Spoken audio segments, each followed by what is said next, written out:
Je pense que cette vie n'était tout simplement pas faite pour moi. Il y a tant de douleurs, d'horribles sentiments et d'épreuves à surmonter. Je ne suis plus que tristesse, juste inconsolable.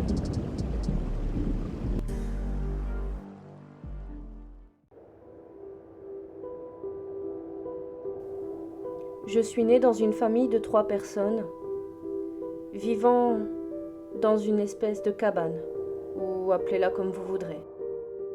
Nous dormions à 3 dans la même chambre, et les murs étaient abîmés par les épreuves du temps.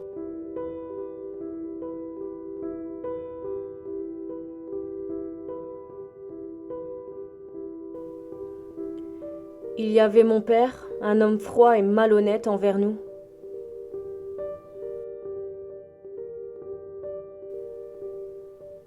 Ma mère, une femme douce, mais écrasée sous le poids des épreuves de la vie. Et mon frère, un garçon drôle et intelligent.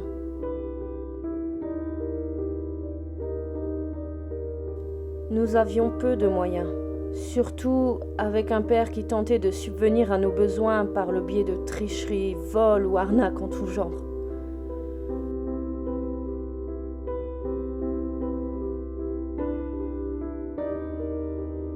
Son quotidien fait d'alcool, de jeux d'argent et de malhonnêteté l'avait même fait passer par la case prison.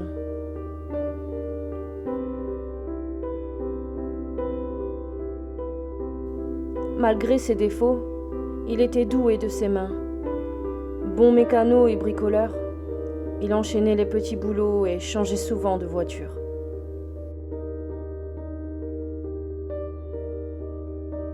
Je pense, malheureusement, que tous nos problèmes ont débuté par sa faute. Plus le temps passait, plus il était violent avec ma mère, pour qui les tromperies et les passages à tabac étaient devenus monnaie courante. Nos journées étaient rythmées par le dispute et le bruit des coups. Et lorsque c'était trop dur, mon frère et moi tentions de nous cacher dans l'unique chambre de cette cabane.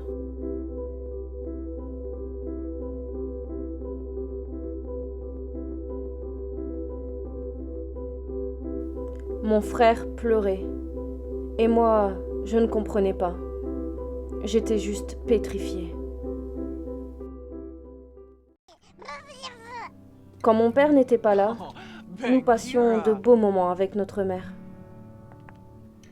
Elle s'occupait si bien de nous, et nous étions sa source de bonheur.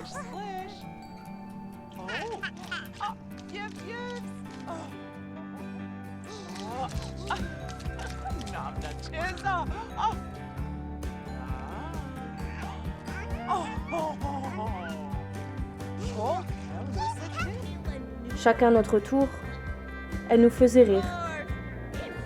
Nous pouvions tout lui confier.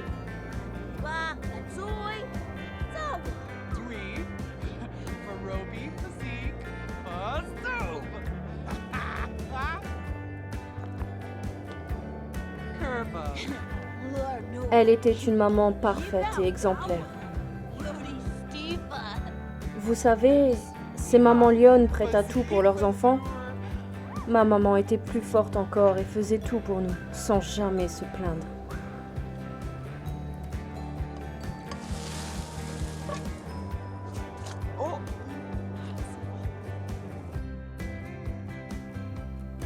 Mon frère, lui, en plus d'être intelligent, était sûr de lui et d'un naturel chanceux. Il savait depuis son plus jeune âge où il allait et ce qu'il voulait. D'ailleurs, il a toujours voulu une petite sœur. Et me voilà, je m'appelle Aria, ce gentil bébé plein d'espoir et d'innocence. En me voyant si petite et fragile, qui aurait pu imaginer que la vie serait si cruelle? Alors, je vous vois venir, oui, il y a pire.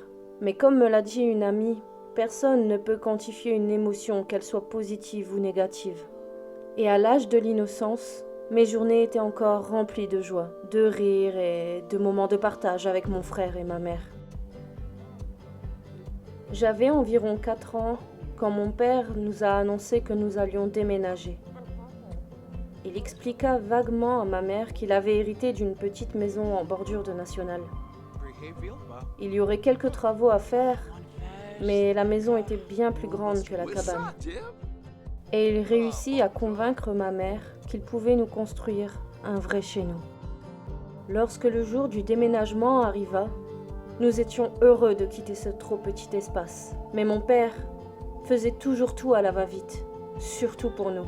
Alors, nous avions eu le droit à un déménagement express des plus épiques. C'est avec de vieux cartons rongés et des sacs poubelles pour nos jouets que nous avions découvert cette maison. Avec son jardin atypique, son poulailler sur le toit et ses champs bourrés de pesticides. Je n'avais que 4 ans, mais je sentais venir un tout nouveau départ.